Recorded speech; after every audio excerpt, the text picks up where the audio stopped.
Assalamualaikum warahmatullahi wabarakatuh. Selamat sore teman-teman. Bagaimana kalian? Apakah sudah masak? Kalau belum, yuk samain yuk masakannya. Nih kali ini aku mau masak yang sangat mudah dan sangat sederhana, juga penghematan di saat pandemi seperti ini. Dan saya rasa ini semua orang pasti punya ya di rumah. Apa aja itu? Telur dan bawang putih, udah itu saja. Yang lainnya ini insya Allah pasti kamu punya lah ya. Kecap, lada hitam atau lada putih silahkan, boleh aja. Dan tentu saja nanti ada garam, dan kalau yang suka manis boleh kasih gula, dan bagi ada yang diabetes bisa dikasih gula stevia atau gula merah sedikit aja, atau kasih kecap aja. Dan kaldu jamur kalau saya, kalian bisa pakai Royco. Oke, pertama-tama yang akan kita lakukan adalah ini bawang putih. Kita proses dulu ya, kita tumis. Nyalakan api.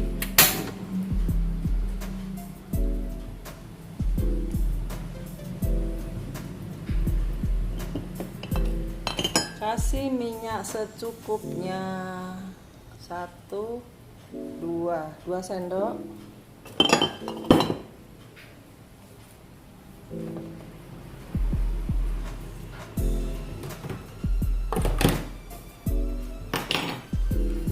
Lalu kita tumis. Masih belum panas ya teman-teman, tunggu sampai panas. Setelah panas, bawang putih kita tumis.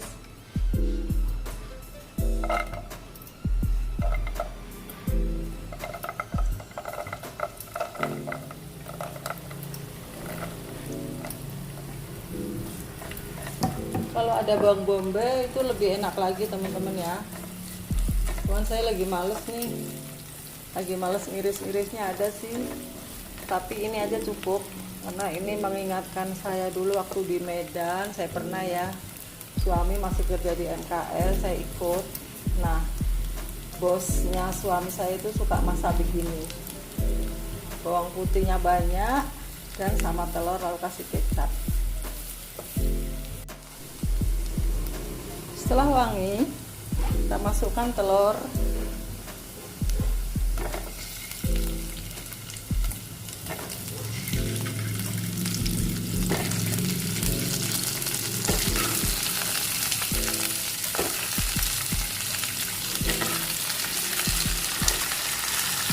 Ini tadi air ini ya, air bersih teman-teman.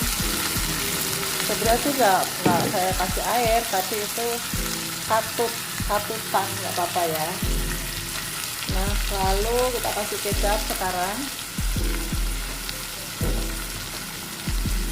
Kecapnya agak banyak ini ya, biar warnanya hitam.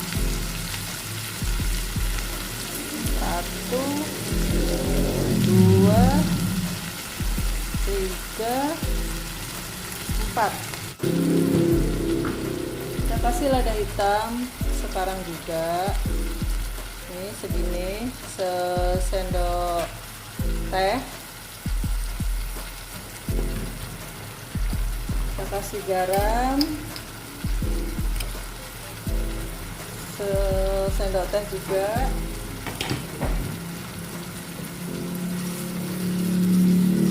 Lalu kita kasih air biar telurnya terendam. Usahakan telurnya terendam biar nanti rasanya itu bisa meresap.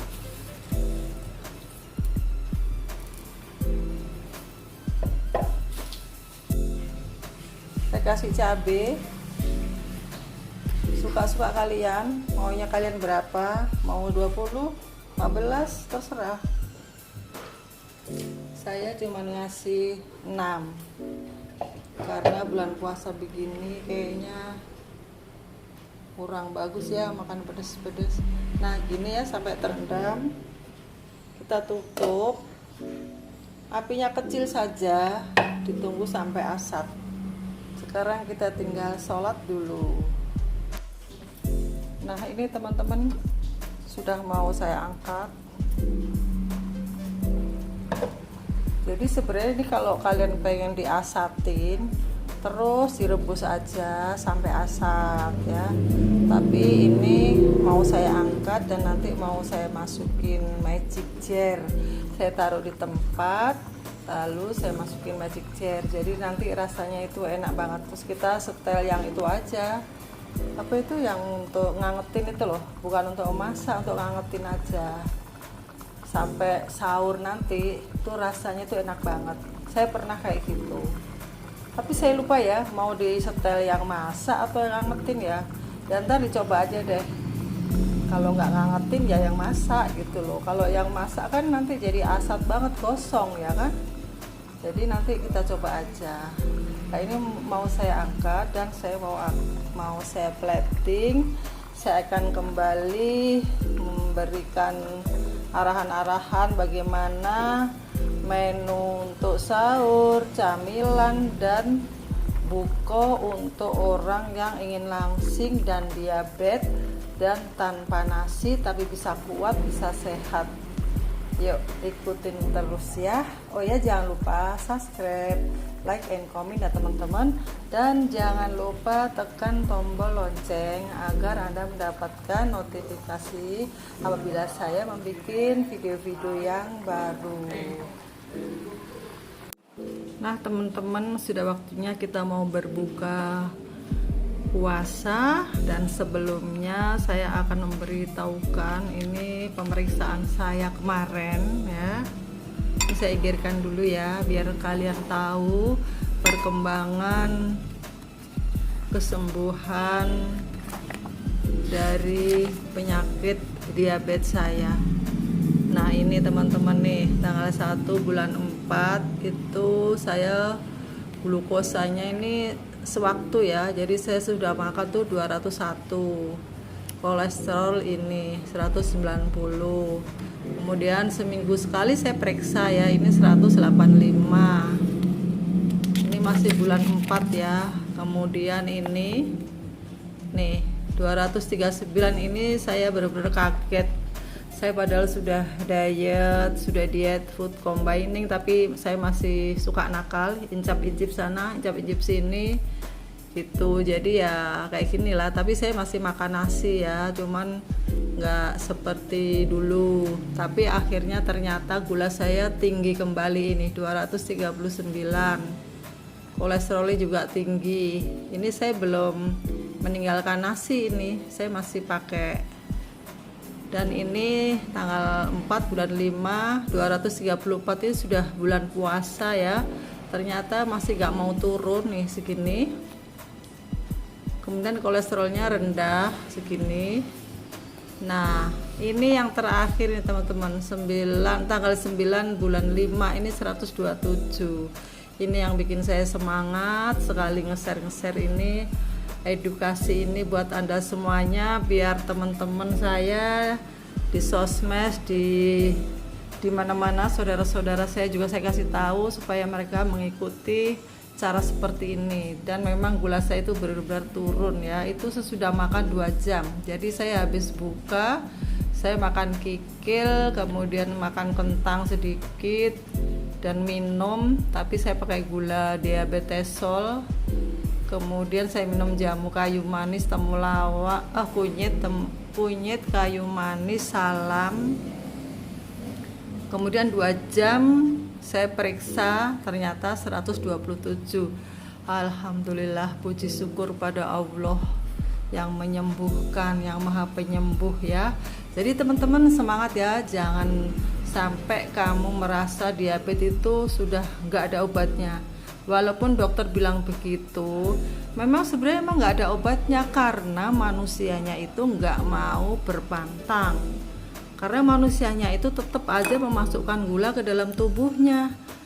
Enggak kok Bu, saya sudah nggak makan gula pasir, saya sudah lama meninggalkan gula pasir, tapi nasi masih, saya nggak bisa Bu kalau nggak makan nasi, sepertinya belum makan.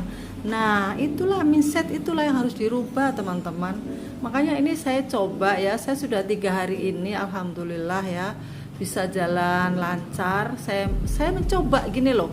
Dari dulu saya memang gembar-gembor ya, jangan makan nasi, tapi nyatanya saya juga memang nggak bisa kalau nggak makan nasi. Itu serasa itu kayak belum makan, karena kita dari kecil memang perutnya itu sudah diajarin mama makan nasi sama emak kita ya kan.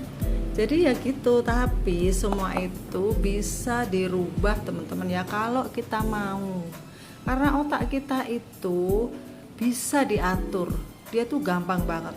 Seandainya Anda itu hidupnya di luar negeri, di mana kayak yang di situ gak ada nasi, masa sih Anda mati? Enggak kan? Mereka kan bisa makan. Nah sama dengan begini, saya juga gitu. Tadinya itu saya nggak bisa meninggalkan nasi ya, tapi saya karena gula tadi sebelum 127 itu kan 234 ya. Nah itu saya mulai deg-degan nih, 234 itu saya mulai deg-degan teman-teman nih. Ya, ini sesudah makan.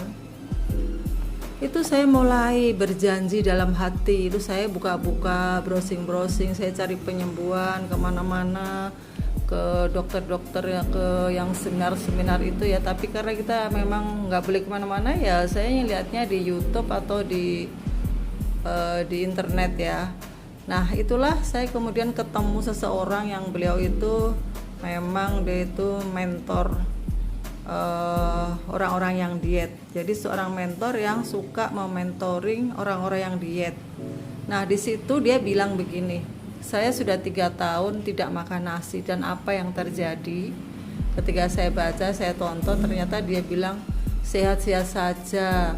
Dan awalnya dia juga merasa berat sekali meninggalkan nasi. Dia itu tadi itu gemuk sekali teman-teman, gemuk terus kena diabetes. Umurnya itu belum ada 30, masih muda belia. Nah kemudian dia divonis sama dokter, ditakut-takutin, ya gak ditakut-takutin, pokoknya dikasih tahu kalau kamu gak mau berubah, nah umurmu gak akan panjang, nah kamu akan menikmati diabetes dengan segala konsekuensinya. Ada stroke, ada gagal ginjal, ada jantung, ada darah tinggi, ada kolesterol. Itu akibat dari efek dari darah yang mengental akibat gula darah. Nah setelah itu dia takut, kemudian dia ketemu orang dan dia dikasih tahu bahwa dia itu kenapa bisa sehat. Temennya itu ternyata dia nggak makan nasi. Lalu teman itu memberitahu, kamu mau nggak seperti saya, nggak usah makan nasi. Aduh gak kuat kayak emas gitu ya. Coba aja 10 hari aja. Oke deh kalau 10 hari saya mau. Akhirnya dia mencoba 10 hari, ternyata bisa, dan diteruskan sebulan, 3 bulan, akhirnya sekarang 2 tahun 9 bulan dia sudah menjalani tanpa nasi. Ternyata dia tambah ganteng, tambah bersih, dan diabetesnya sudah hilang, sudah sembuh. Nah makanya teman-teman, saya terinspirasi oleh bapak tersebut.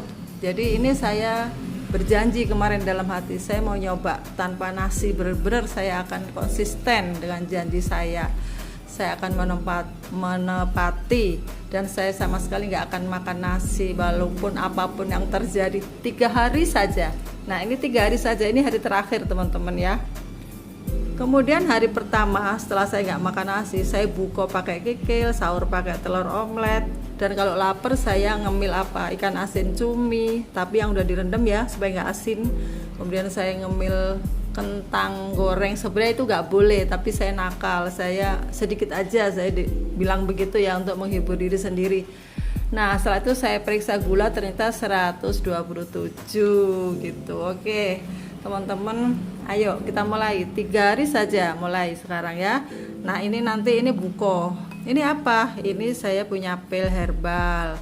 Pil ini sebenarnya walaupun nggak pakai pil ini, gula darah insya Allah bisa turun, tapi takutnya karena ini ada makanan-makanan yang berdaging-daging, berprotein tinggi, takutnya kolesterol kan. Dengan minum pil ini menghilangkan kolesterol, insya Allah menghilangkan radang, membantu menurunkan gula, menghilangkan gatel-gatel. Jadi biasanya teman-teman ya, efeknya orang yang makan protein tinggi tanpa karbo itu efeknya itu untuk pertama hari-hari minggu pertama itu katanya gatel-gatel, pusing dan segala macam, karena tubuh itu masih beradaptasi gitu loh, masih mencari-cari mana karbohidratku yang hilang, kok sekarang jadi lemak semua gitu, mungkin begitu ya.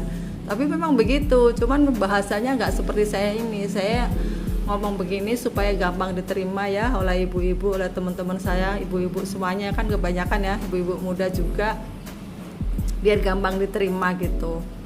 Oke, ini nanti bukonya saya pakai ini, Adzan Der, saya minum ini. Biasanya saya jamu, tapi saya lagi nggak punya jamu, jadi ini saya bikin teh pakai jeruk aja, tawar aja ya, enak kok tawar, atau kasih madu manisnya, nggak usah gula putih ya teman-teman. Nah ini memang bener-bener saya minum. Tadi saya dibikin anak saya, kadang-kadang dia ngerti dikasih gula diet itu loh, stevia atau merek apalah terserah ya. Tapi sebenarnya gula-gula yang seperti itu tetap itu kan diproses, lebih baik madu aja ya. Kemudian saya itu minum ini beduk Der, itu saya mau minum ini sama ini pilnya. Ini pil ini herbal ya teman-teman, ini saya bikin sendiri karena saya seorang herbalis, jadi saya banyak menyiapkan herbal-herbal di rumah untuk pasien-pasien saya yang berobat. Dan ini adalah pisang, jadi saya nanti makan ini dulu, teh, kapsul ini, dan ini. Kapsul ini khasiatnya itu bagus banget untuk menambah imunitas, menghilangkan lemas-lemas, dan dia juga menghilangkan gatal-gatal, dan melancarkan peredaran darah, mengaktifkan kelenjar-kelenjar tubuh gitu. Jadi orang yang biasanya suka flu apa itu, insya Allah dengan rajin minum herbal ini insya Allah sembuh. Dan ini adalah kurma. Kurma ini ada 7, tapi saya nggak makan semua ya, karena ini sudah banyak kan. Ini teh sama pisang, ini sudah kenyang kayaknya. Ini paling saya ngambil 1 atau 2 saja, sisanya nanti buat sampai sahur. Ini ada 7 butir ya. Kenapa 7 ya? Katanya Dokter Zaidul Akbar 7 ya. Memang sih itu kan sunnah Rasul ya. Jadi Nabi kita itu suka sesuatu yang ganjil. Jadi kalau kita mengikuti sunnah Rasul, insya Allah ya dapat pahala, ya itu pasti, gak insya Allah lagi ya.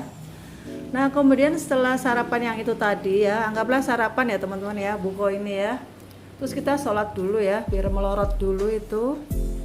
Kemudian setengah jam sesudah makan buah ya teman-teman, baru kita makan ini. Ini tahu campur ya teman-teman.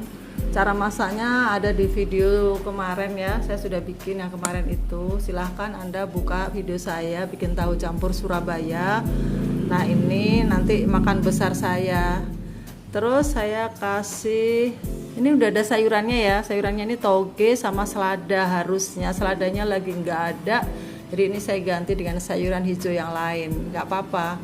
Misalnya bisa tambah sawi atau bayam ya, tapi kalau bayam sawi itu harus direbus dulu baru dimasukkan sini ya. Kalau selada kan langsung dimasukin. Kok boleh makan kerupuk Bu? Boleh, kan kita sudah berpuasa, sudah nggak makan nasi ya, makan kerupuk sedikit nggak apa-apa ya. Kemudian jam 10 mungkin kita lapar lagi ya, habis terawih. Nah apa dong? Ini dia datang. Nah ini telur yang saya rebus tadi, telur kecap ya.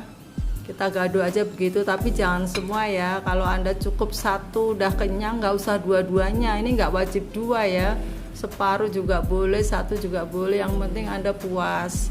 Dan jangan lupa enzimnya ini harus selalu kita makan. Dalam setiap hari kita harus selalu makan sayuran mentah ya. Terserah Anda suka apa. Ini kebetulan saya adanya kol dan kenikir. Kenikir untuk menyembuhkan kanker. Tapi saya nggak kanker ya teman-teman. Tapi bagus loh kenikir ini, kalau dimakan mentah dia tuh vitamin C-nya tinggi. Dan kol juga vitamin C, zat besi ya kan. Nah ini bisa digado pelan-pelan, mau kasih sambal kacang atau kasih cuka apel atau kasih garam aja bisa. Nah kemudian sahurnya teman-teman, sahur hampir sama ya kayak itu tadi, tapi ini saya ganti sop. Saya kebetulan hari ini saya masak macam-macam karena suami saya pengen sop, sedangkan saya kepengen tahu campur gitu. Jadi saya masak dikit. Saya beli daging cuman 25.000, percaya nggak, saya bagi 2, yang satu saya masak sup, yang satu saya masak tahu campur. Jadi namanya orang nggak makan nasi kan, saya juga ada rasa-rasa cemas gitu loh. Aduh, nanti kalau lapar makan apa, supaya saya nggak makan nasi, supaya saya nggak makan roti, supaya saya nggak makan kue-kue yang dilarang seperti kue yang bertepung-tepung itu. Jadi saya harus nyiapin kayak gini nih, amunisinya ini harus sudah siap gitu, daging-dagingan, sayur-sayuran, biar perut itu kenyang puas. Nah, sahurnya teman-teman bangun tidur cepet-cepet nih, makan pisang dulu ya sama ini tadi. Ini sehari 2 kali 3 kapsul, banyak banget. Iya, karena ini herbal, jadi herbal itu memang dosisnya rendah ya, jadi khasiatnya itu lama, jadi memang volumenya itu harus agak banyak gitu loh. Dan kalau sahur setelah kita minum pil kapsul ini ya, ini sahurnya ya, sama air biasa boleh, air jamu maksudnya jangan jamu lagi ya, jamu yang ringan-ringan aja seperti kayak kunyit sama jeruk gitu aja gak apa-apa. Nah, itu bisa diminum. Kalau Anda sudah minum jamu, ininya diambil ya 2 biji aja. Terus pisang. Nah, setelah itu baru sholat malam, sholat tahajud, sholat tarawih, mungkin yang sorenya belum tarawih. Nah, setelah itu berdoa dulu ya, minta kesembuhan teman-teman ya. Jadi sepertiga malam itu sangat manjur loh untuk berdoa ya, ada hadisnya ya. Cuman karena saya bukan ustadzah, jadi saya nggak akan ngomong itu ya, nanti saya dikira sok. Nah, setelah itu baru ini makan besarnya, ini sup ya, sup yang kebetulan saya nggak ada wortel, jadi ini ada kol sama buncis, itu aja. Buncis juga mengenyangkan kan. Nah, ini sahurnya ya, ini sahurnya. Kemudian terakhir menjelang udah deket imsak, saya akan minum kopi pahit, tapi saya nggak minum sebungkus, saya minum setengah bungkus karena saya nggak kuat. Kalau 1 bungkus tuh jantung saya tuh deg gitu. Jadi saya tuh memang jantungnya tuh agak kagetan, cuman saya nggak tahu, saya nggak pernah periksa ya, saya rawat sendiri aja. Oke teman-teman, semoga video saya kali ini bisa menjadi inspirasi Anda bagaimana menata menu makan untuk orang diabetes agar diabetesnya itu benar-benar bisa sembuh tuntas ya. Lupakan nasi, dan jika Anda lapar makanlah daging-dagingan. Hari ini saya nggak ada nabati ya, nggak ada tahu tempe karena memang saya lagi males juga sih masaknya, ini sudah banyak gitu. Oke teman-teman yang belum subscribe silahkan subscribe dan kembali tekan tombol lonceng.